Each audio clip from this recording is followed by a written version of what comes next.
ลุ้นไปนำกันทุกคนสิเป็นปลาลูกหรือปลาคอเนาะโอ้ยยาให้ยาทุกคนให้ผ่านเมืองผ่านเพิ่นว่าเนาะปลาคอกลางเนาะเอาเนาะนี่โอ้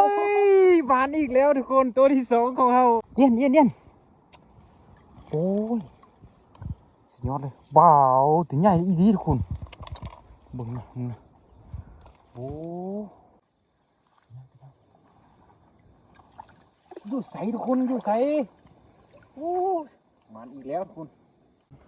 ดูเนาะให้ซีเมนต์ปลาอย่างปลาดุกอีกแล้วทุกคนมันอีกแล้วเนาะทุกคนโอ้โหปลาดุกในนนดูนี่ปลาดุกในนนโอ้ยเฮาก็คิดว่าปลาดุกปลาก้างเฉยเนาะสบายดีทุกคนมื้อนี้กาออกมาหาไซเวทนะทุกคนเนาะมาไซเวทต้องเบิ่งเนาะมาไซเวทเอี้ยนไซเวทปลานะทุกคนเนาะเนื่องจากว่าช่วงนี้กาบ่พงกาไปป่าบ่ทันจากไรเนาะไปไกลย่างไกลเนาะจุดหมายมื้อนี้กาออกมาไซเวทเนาะนี่อยู่เฮือนก็อยู่บ่อยากไรทุกคนเลยเคยไปป่านี่อยากไปอยู่เนาะทุกคนเนาะเดี๋ยวออกมาหาไซเวทอยู่แคมนาเนาะทุกคนเนาะถ้าไปลุ้นนำกันเนาะอาซิมานบ่ไซเวทนี่ตอนนี้กาใกล้สิคำแล้วทุกคนอีกคำหน่อยนึงอาจจะใส่เนาะโอ้ทุกคนเลยน้ำนี่กาบ่ได้เด็กบันเดินเนาะทุกคนเนาะมาหดครัวแล้วระวังเด้อตกขวาเด้อทุกคน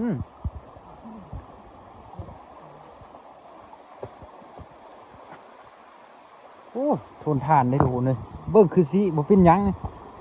เยียบนี่บ่ได้แกนตึงเลยทุกคนเลยโอ้เขาคิดว่าน้ำนองเลยฝนนี่คิดว่าน้ำนองเนาะ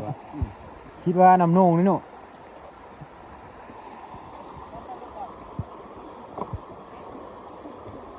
อ่ะทุกคนมานี่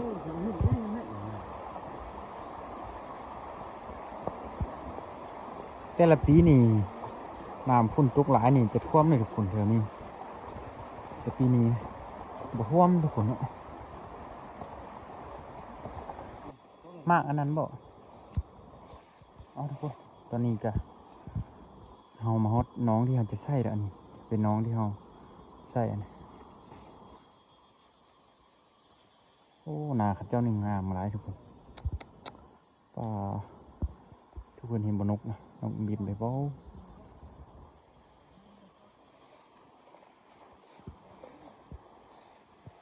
อาจจะใส่อยู่เรียบแคมน้องนี่เนาะทุกคนเนาะใส่อยู่เรียบไปตามน้องนี่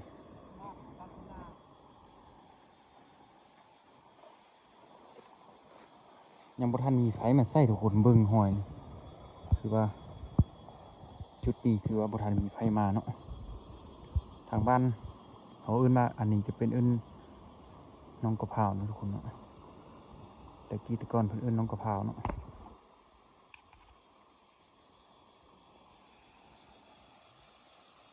บรรยากาศดีหลายทุกคน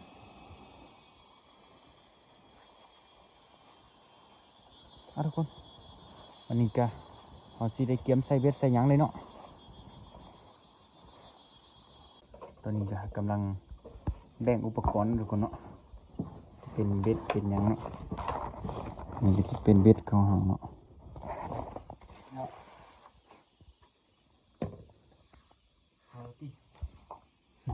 พ่อผมไม่เคย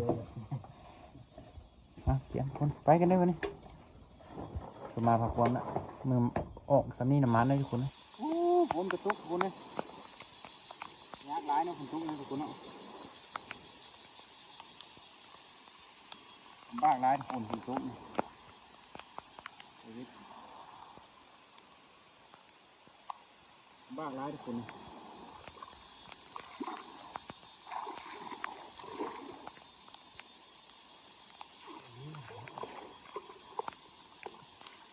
เนาะ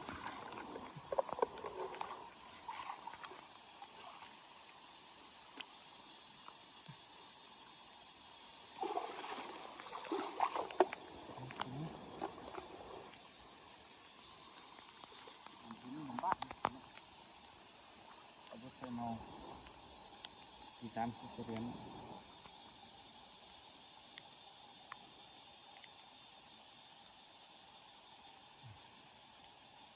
ติดจับรถตรงนี้เอามีเจ๊เล็กลอยสูง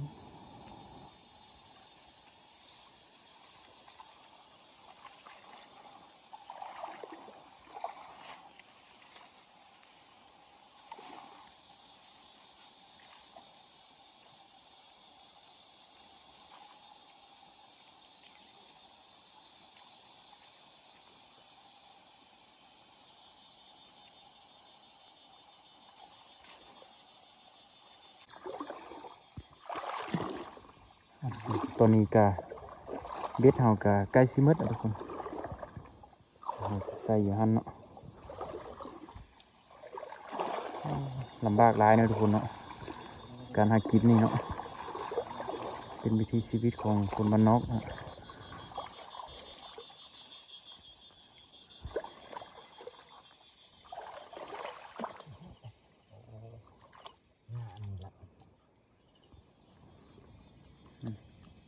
ใส่อะไรก็ได้คนมันใส่อะไรก็ได้นะได้ทุกคนเลยขี้เดือนก็หมดทุกคนเอ้ย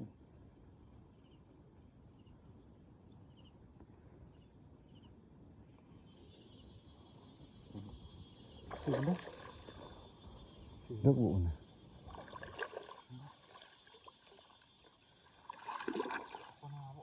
อันนี้จะเป็นล้างสุดท้ายนะทุกคนเนาะผมจะใส่ปลาคอทุกคนนะรับรุนกันเนาะ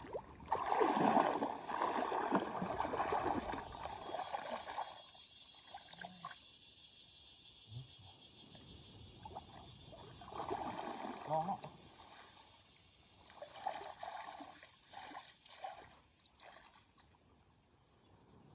มีดโหดปืนโอ้ทุกคนเนาะ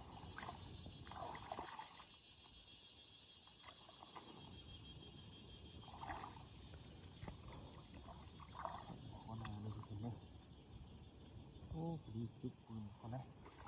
เรียบร้อยทุกคนเลยตอนนี้กันเบ็ดแล้วเนาะทุกคนตอนนี้กันมานำทางกระเจาะล่างนึงเนาะอันนี้คือว่าเก่งคือว่าป้อมลงเนาะทุกคนเนาะวาสิมานโอ้นิ่งเนี่ยโอ้โหปะโคนาแน่นอนทุกคนเลยปะโคนาแน่นอน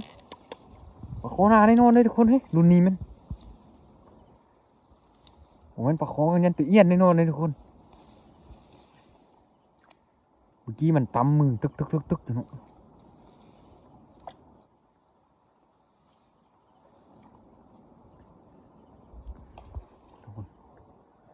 ปลุกทุกคน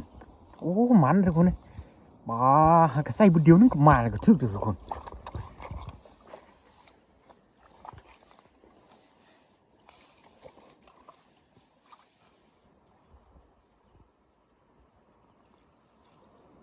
สิตัวใหญ่หรือตัวน้อยเนาะไปลุ้นนำกันเนาะทุกคนเนาะ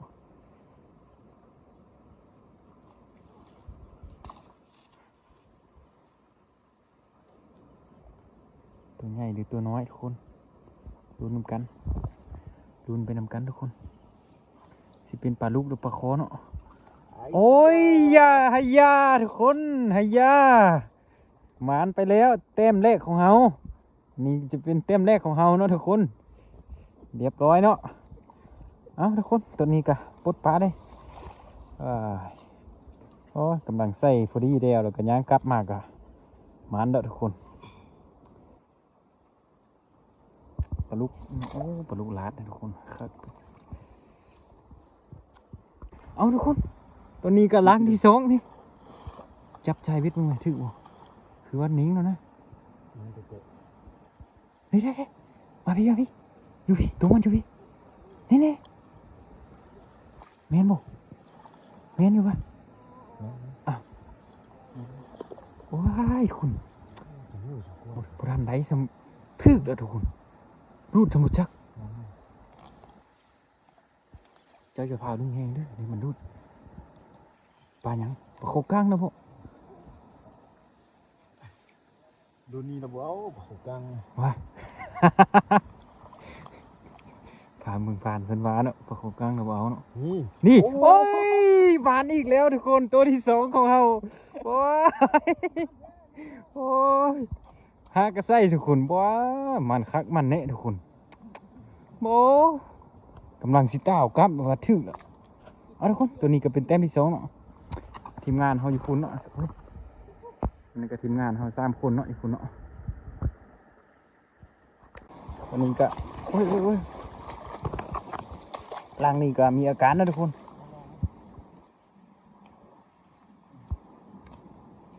มีอาการแล้วเรียบร้อยทุกคนปากกังทุกคนเลยตัวนี้อ่ะโอ้เนาะปากกังนะทุกคนเยี่ยมเลยตัวที่แต้มที่3ตัวนี้ทุกคนทุกคนตัวนี้กะไก่สีขำนะโอ้บรรยากาศโคตรงามเลยทุกคนไปยามเบ็ดกันเลยกันนะ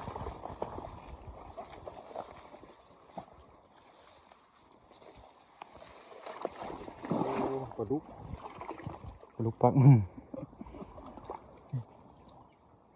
อ๋อเยี่ยมทุกคนเยี่ยมโอ้ย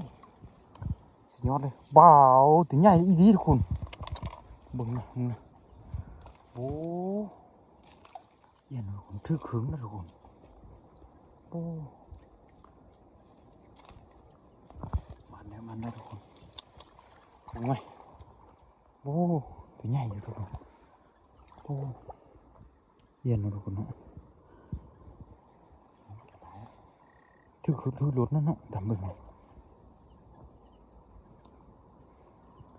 มันถือตีล้นทุกคน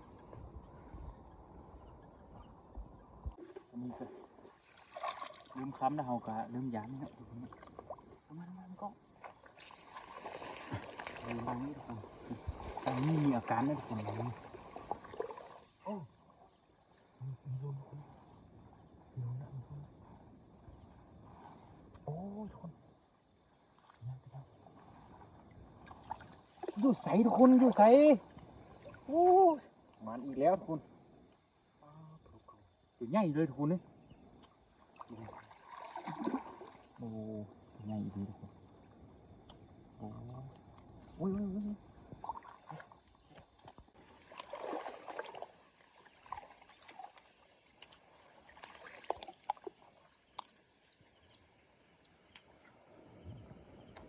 โดนทุกคนเลย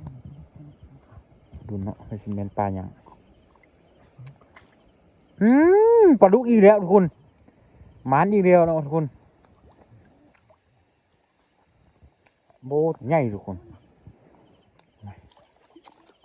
โบเป็นปลาดุกลาดทุกคนรอบแรกในเฮาตอนนี้ได้ประมาณ8 ตัว 10 ตัวเนาะเอามันเหรอเราจะปลดกันมีอาการนะทุกคนดังนี้ฮึดโอ้โหปลาลูกในนนดูนี่ปลาลูกในนนโอ้ยเฮาก็คิดว่าปลาลูกปลาก้างเฉยเนาะโบเฮาก็คิดว่าปลาลูกทุกคนปลาก้างน่ะทีมงานเนาะ3 คนทุกคน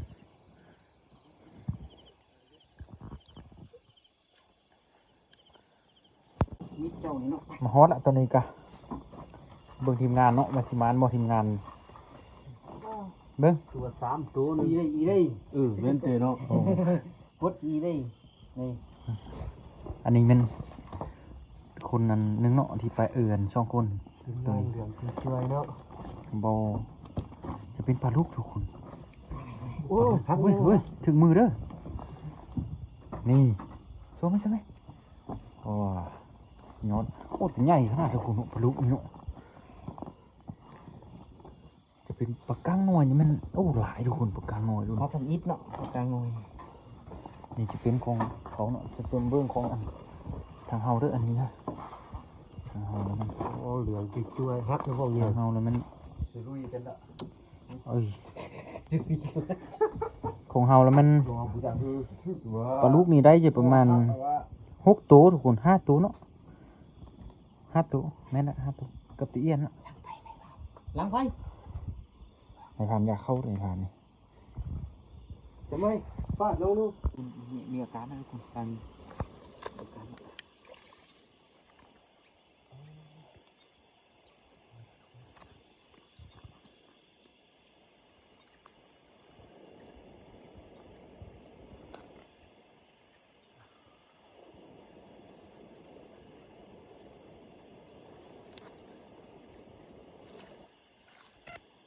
อ้ปลุกสิลูกแล้วโอ้จะได้ก็ได้ทุกคน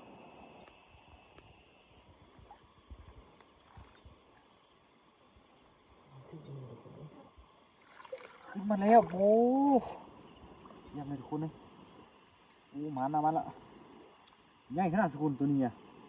เต่ละตัวก็มาทำใหญ่ตัวนี้ตัวใหญ่ทุกคนปุ๊บตั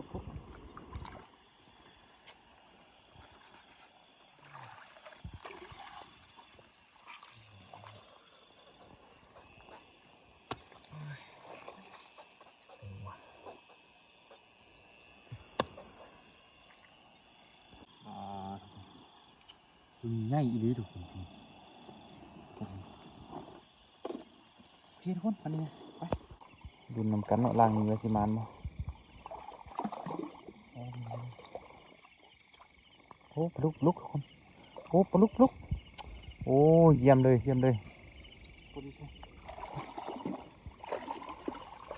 ไปบุญเลยปลุกหน่อยนะทุกคนนะมันก็จะเป็นฮอตที่สองห่อยามฮอตที่สองนี่โบประมาณทุกคนได้ถึง3 ตัวปลุกนะยามอีกติ้มห้องนึงนะเขาก็สิได้เดินทางกลับเนาะผมเนาะ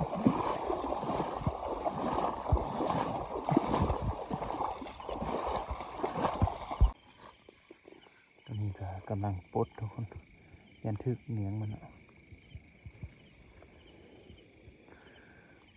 ต้องระวังนะทุกคนเนาะทึกนี่เจ็บเลยทุกคนปลาลูกนะ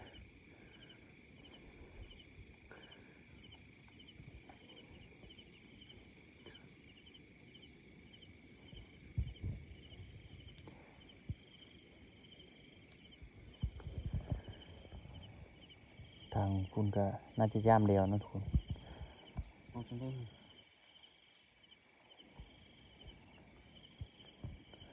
โอ้ยทุกคนเนาะปลดเนี่ยถ้าเนี้ยมันปักเนี่ยโอ้อันตรายทุกคนปลาดุกเนี่ยเจ็บนักเลยทุกคนนะ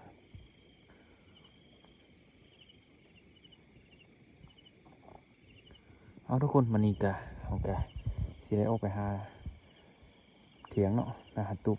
เขาจะกำลังแต่งกินข้าวอยู่เนาะพอดีกินข้าวแล้วเนาะเขาก็สิได้ยามอีกหอบนึงนะเขาก็สิได้เดินทางกลับเนาะโซ่โอเคเอาทุกคนตอนนี้ก็มาฮอตเถียงละฮอตที่สองนี่ได้ปลาลูก8 ตัวทุกคนปลาลูก8 ตัวกับปลากังอีกน้อยนึงเก็บกระถงได้จังอันนี้ ปลาตัดเลี้ยงสำหรับ2 ตัวอาจารย์เป็นกำลังเอากระถง อันนี้ทีฮักเลย2 ตัวจะไม่พุทธ บุฟ้าก็ได้นะวันนี้จะออกก็ได้นะปลาลูกนี่อันตรายนะทุกคนเลยถึกมือเนี่ยโอ้อยากว่า ยิ้มหน่อยยิ้มเยอะ ถ้าผู้ลือบุทึกนิ้วเจ็บเจ็บตัวนักเลยนะทุกคนปลาลูกนี่เอาทุกคนบันนี้เราสิกินข้าวแล้วเราก็สิออกไปยามอีกบัดหนึ่งเนาะไปลุ้นกันว่าสิมาอีกบ่เบื่อแล้วปลาดุกทุกคนเลยอันนี้ก็จะเป็นปิ้งปลาเขาทุกคนโอ้บ่เห็นยังน้ำควรทุกคนเลยคนตัวเนี่ยใกล้จะสุกแล้วทุกคนปิ้งปลาเขาก็ปิ้งอ้าวแฮมนิดนึงนะจังคักปิ้งบ่ทำยังไงเจ๊เนาะเก็บแฮมบ่อันปากแล้วเลยหนูนี่ได้นอนอุดยาไหวแล้วบ้านนี้ก็ทำได้เลยบ่อนเฮ็ดกินข้าวนี่ก็ยากนะทุกคนเนาะอยู่ลุ่มนี่เนาะเขียนอันนี้ ลงเดียวหนึ่งปลาไข่โอดละไม่ ป่าไม้นะทุกคน โอ้เป็นตะเซฟอยู่เลยทุกคนนะอย่าว่าเลยหน่อยพริกขี้หนูเนี่ยอันนี้ก็พริกป่นเนาะอันนี้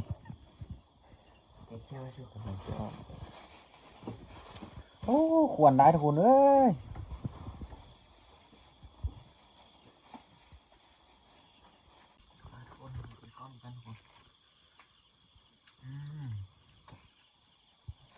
เก็บเนาะ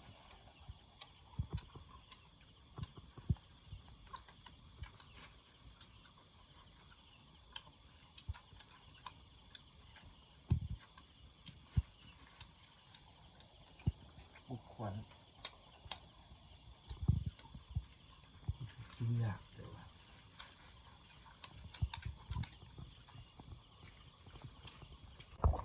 นักนะว้าพี่น้องปลาลุกอีกแล้วปลาลุกอีกแล้วเบิ่งโบโบใหญ่ขนาดพี่น้องตัวนี้ สมควร เนาะ เลี้ยงไป เนียงเลยเนาะ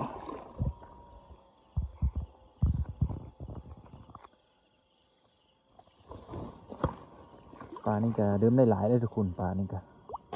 ทำบ่ได้เลยใส่รถเย้โอเควันนี้ไปกันเลยทุกคนวันนี้ก็มาอีกแล้วนะทุกคนเอี้ยนนะทุกคนเนาะโบตัวใหญ่ทุกคนโอ้เรื่องจะจอยเด้อทุกคนโอ้เป็นใหญ่เลยทุกคนจะเป็นเอี้ยนโอ้ใหญ่ทุกคน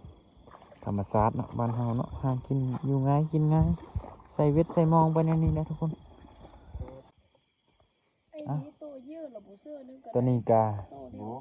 เฮากาได้มาฮ้อนเฮือนแล้ว พูดได้